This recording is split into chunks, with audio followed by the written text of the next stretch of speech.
I have 3 children. I quit claim my house to my most responsible son. Now he has blocked my calls. Right? So he says there was no dispute, no angry feelings or hostility. On the outside, he seems okay. He's a mid-level engineer at a major corporation. What should I do? So this person is 59 years old, a homeowner, and a mother of 3 adult children. 3 years ago, I asked each child separately, if I died tomorrow, would you have the time and resources to handle my affairs? I knew the answer beforehand because only one of my kids was financially set and a homeowner. My ultimate purpose was transparency. I did a quick claim deed of my house to my son. I'm still paying the mortgage. Fast forward to the day, and now my son is struggling with obsessive compulsive disorder, chronic anxiety, and depression, which he has managed over the years but are now debilitating. He has stopped communicating with all family members and even blocked my number. Wow.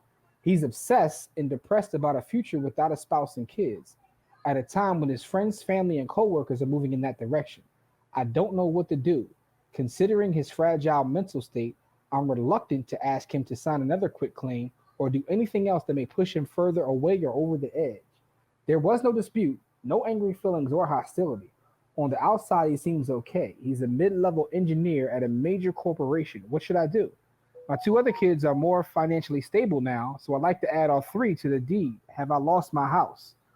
Woo! Mm. I already know where our audience is going to go with this because we got a lot of smart people. So I already know where y'all going to go with it. Let's start with you, though, Brother Corey. Um, yeah, that house is out of here. Wow. But but the thing about it is because this is a mother's love, right? So this is how things go. So because she loved her son, so she sacrificed.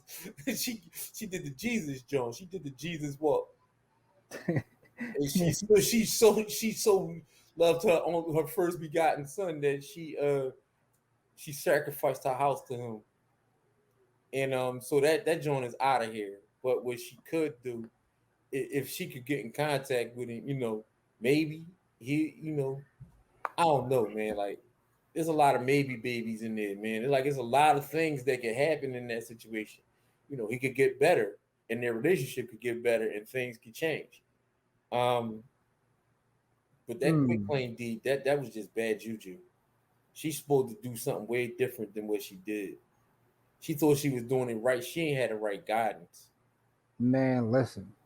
So let's That see. What house do is you out of there so, though. She so don't own that house no more. what do you guys think about this story? So the mom at the time thought she was signing it over to her most responsible son, who now has mental health issues, and now she's worried about her property. Um, let's see what the people here think. I'm sorry. I'm laughing because I got all the way to the bottom comment.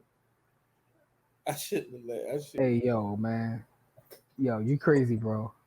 I'm gonna get back to some of these comments. I want to see what they think about this story, though. Um, Andrea, that's what I was thinking too. I would have just did a will. She jumped the gun. Yeah. I was thinking that. I was thinking a trust and a will, but your point is exactly what I was thinking. Why were you in a rush? Right? She was in a rush. Dawn Um, wilding too. yo, Dawn says, send that man, yo, ashwagandha, and slide that property in the trust if she can. That's what I was thinking. The trust. The trust is the way. They trying to drive my man crazy. No way. See, I knew everybody was going to jump to this because that's to me is the answer. But you guys are brilliant. You guys already know.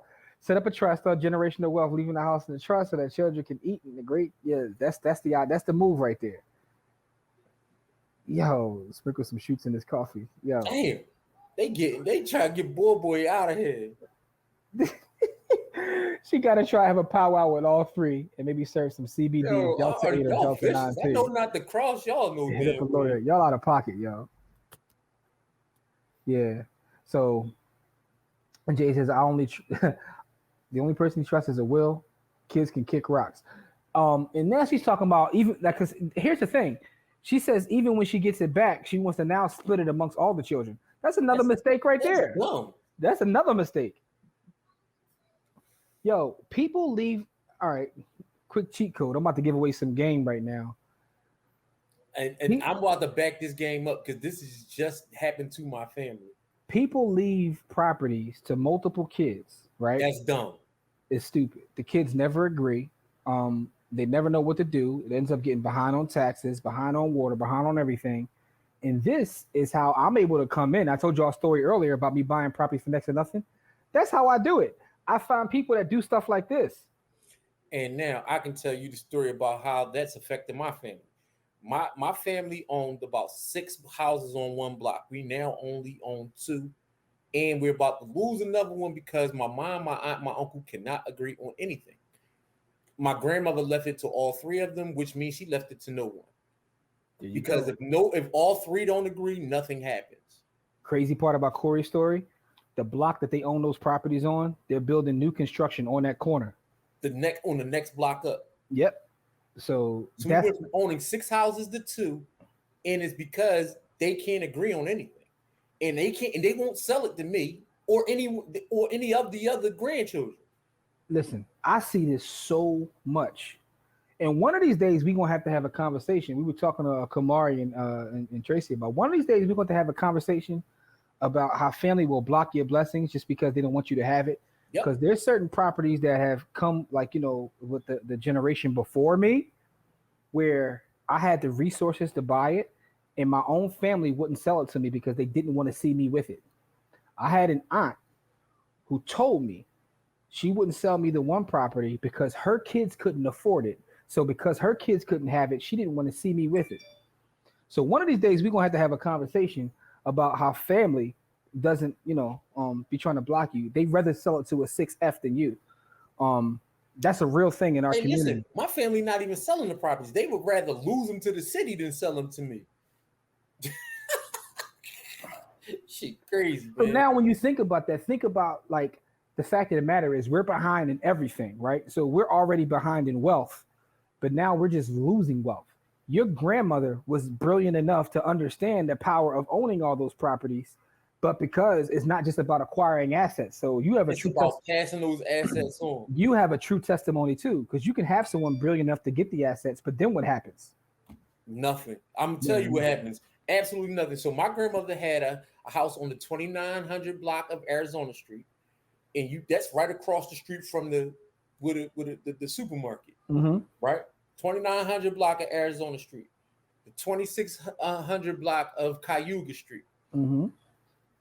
Then we owned 4 houses on the 2400 block of North 20th Street, and now we got out of those 6 properties, we own 2. And And that's black wealth just gone. gone because my mom, my aunt, and my uncle can't agree on anything, literal anything. That's sad, bro. Anyway, so that's why she's making a mistake. Even trying to do that, she's making So another mistake. I can tell you firsthand that leaving the property to more than one person is absolutely dumb. Let's get back to these comments real quick. So Yancey said he was joking about the VA. Hey, look, man, we trying to make it happen. But we trying to get an island on your VA loan so we can all party out there, man. 11 units with no money down and with the right lender, maybe even some cash at the table. No lie. Yeah, that's how you run the bag up. So Jamil says, you remember Tommy Vu, Don Lark, Russ Whitney from the late night joints? Those three sparked my entrepreneurial aspirations 9, 10 years old. Absolutely, I do. Yeah, man. Don't forget, the king of all those dudes was Carlton Sheets. Carlton Sheets. Carlton Sheets was a gangster. And there's another one too, a brother named Ron LeGrand. He's not a brother, he's a white guy. But No, white dude, but he used to sell the informational junk. yo, I'm on Ron LeGrand's email list to this day. I still get his emails in 2021. So he's still at it. But he had an infomercial too. But Carlton Sheets was the Carlton Sheets No Money Down program. He was a head of all them dudes. Carlton Sheets was a gangster. Like, Yeah, man. They you said know, my man only had like 3 properties, but my man had like 3 properties, but was out here killing the game. he ran the bag up though. He ran the bag up with the infomercial. Ran a bag up on infomercials. Yo, shout out to Carlton Sheets, man. I don't know, like I was cracking the hell up. I'm I pretty sure forgot he where ain't I here no heard that more. story at. I forgot, but I was like, they was like, yo, Carlton Sheets. Carlton Sheets owned like 3 properties, man. My man was selling so many classes. Like, I didn't know that, but shout out to the bull, man. I don't know if it's true or not. That was just a story that I heard. He's an infomercial legend, man. So shout out to him, man. That's a story I heard in passing. I'm not sure if it's true or not, but